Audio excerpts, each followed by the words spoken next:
MSC.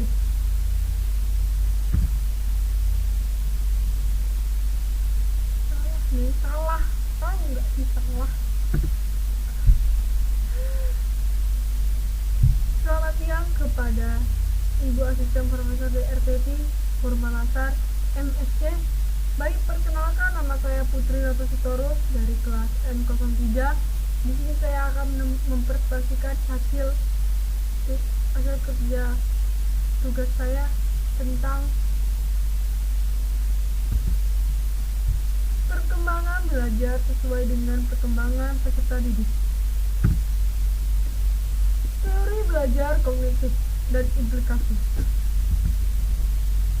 Teori kognitif adalah kegiatan untuk mengetahui sesuatu yang mencakup perolehan, pengorganisasian, dan pemakaian pengetahuan. Tokoh teori kognitif.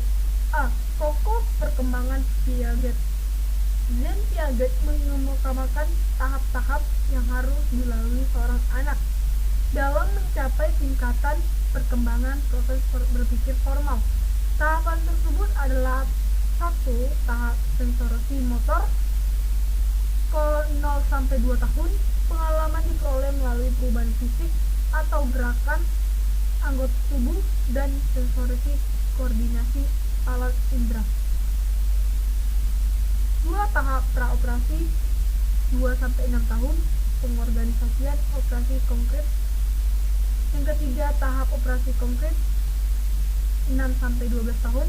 Setelah memahami operasi logis dengan bantuan benda-benda konkret. 4 adalah tahap operasi formal 12 tahun ke atas, mampu mengadakan penalaran dengan menggunakan hal-hal abstrak. B. Teori Jeremy Brunner. Brunner memakai cara dengan apa yang disebutnya discovered learning, yaitu di mana murid mengorganisasi bahan yang dipelajari dengan sesuai bentuk akhir. Prosedur ini berbeda dengan reception learning atau expository teaching, di mana guru menerangkan semua informasi dan murid harus mempelajari semua bahan atau informasi. The Art of Discovery dari Brunner. 1. Adanya suatu kenaikan di dalam potensi intelektual. 2. Ganjaran intrinsik lebih ditekankan daripada ekstrinsik. 3. Murid mempelajari bagaimana menemukan, berarti murid itu menguasai metode discovery learning. 4. Murid lebih senang mengingat informasi. C. Teori Medan. Teori Medan dikembangkan oleh Kurt Lewin. Semakin peserta didik berada dekat dengan medan belajar, motivasi belajarnya cenderung lebih kuat dibandingkan peserta didik yang lebih jauh dari medan belajar. Medan yang dimaksud adalah medan psikologis sebagai arena belajar peserta didik. D. Teori bermakna.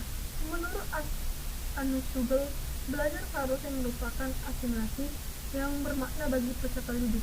Materi yang dipelajari diasimilasikan dan dihubungkan dengan pengetahuan yang telah dimiliki peserta didik dalam bentuk struktur kognitifnya.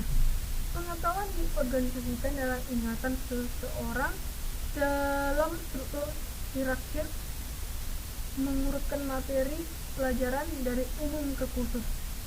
Dari keseluruhan tersebut sebagai substantif specialization menjadikan belajar lebih bermakna bagi peserta didik. E. Teori konstitutivisme sosial. Vygotsky berasumsi bahwa belajar bagi anak dilakukan dalam bentuk interaksi dengan lingkungan sosial maupun fisik. Jadi, perkembangan kognitif seseorang ditentukan oleh diri sendiri dan lingkungan sosial yang aktif pula. Dalam kegiatan pembelajaran, anak memperoleh kesempatan yang luas untuk mengembangkan potensinya melalui interaksi sosial, maka bentuk-bentuk pembelajaran komparatif serta pembelajaran intelektual sangat tepat diterapkan. Aspek aspek kegiatan pembelajaran aliran kognitif konstruktif. Satu yaitu belajar merupakan pemaknaan pengetahuan, sedangkan mengajar itu menggali makna. Yang kedua, pembelajaran. Teori ini pun mengenal konsep bahwa belajar ialah hasil interaksi yang terus-menerus antara individu dan lingkungan melalui proses asimilasi dan akomodasi. Yang ketiga adalah evaluasi. Evaluasi tidak melihat dari apa yang dihasilkan, namun lebih menekankan proses yang dilalui dan dijalani dengan keberhasilan anak dalam mengorganisasikan pengetahuan sebagai tujuannya. Bukan itu saja, evaluasi juga melihat kedalaman, keluasan pemahaman, dan pemakaian bahasa anak, serta kejelasannya, keruntuhan pemikiran dalam mengemukakan gagasan lisan dan tulisan. 4. Peserta didik. Peserta didik dilatih untuk berpikir secara cerdik. Untuk menyelesaikan masalahnya, peserta didik harus dapat menggali pengetahuannya sendiri. Yang kelima adalah pendidik. Proses belajar mengajar adalah motivasi kompetensi dan berprestasi. Guru perlu membangun motivasi internal anak agar mencapai kemandirian dalam hidupnya. Hubungan yang harmonis antara guru dan siswa dapat mendorong siswa untuk bersemangat belajar dan menyelesaikan tugas. Yang keenam adalah lingkungan belajar. Guru dapat menciptakan lingkungan fisik dan sosial yang kondusif dan nyaman, mengundang sumber atau ahli ke sekolah. Sekolah mengadakan kegiatan-kegiatan yang memberikan motivasi. Pengembangan kognitif siswa. Zeno Piaget menyimpulkan bahwa pengembangan kognitif berlangsung dalam 4 tingkat. Menurut Piaget, keempat tingkat pengembangan kognitif anak dan adolesen adalah 1. Sensory motor stage lahir sampai 2 tahun, 2. Preparator stage 2 sampai 7 tahun, 3.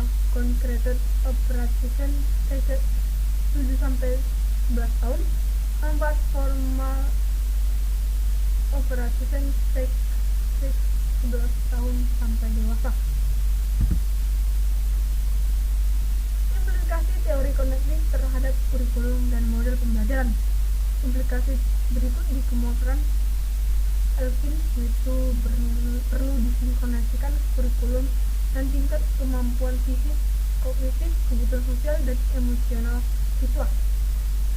1. Pembelajaran bermakna.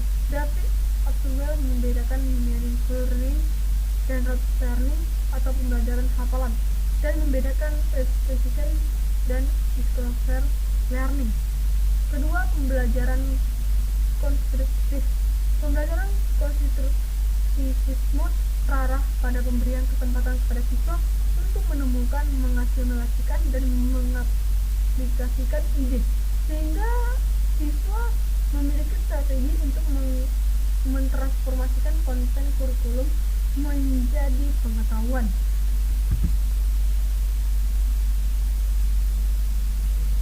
Yang ketiga adalah advanced learning, memberikan orientasi kepada siswa tentang materi yang akan dipelajari untuk membantu siswa memahami informasi baru. Yang keempat adalah pembelajaran penemuan, metode pembelajaran konstruksionisme, sebab siswa lebih memahami makna pengetahuan, nilai, dan sikap ketika siswa menemukan sendiri pengetahuan tersebut dibandingkan pengetahuan yang diterimanya dari guru. Sekian dari presentasi saya. Mohon maaf bila ada kesalahan kata. Saya ucapkan terima kasih. Selamat siang.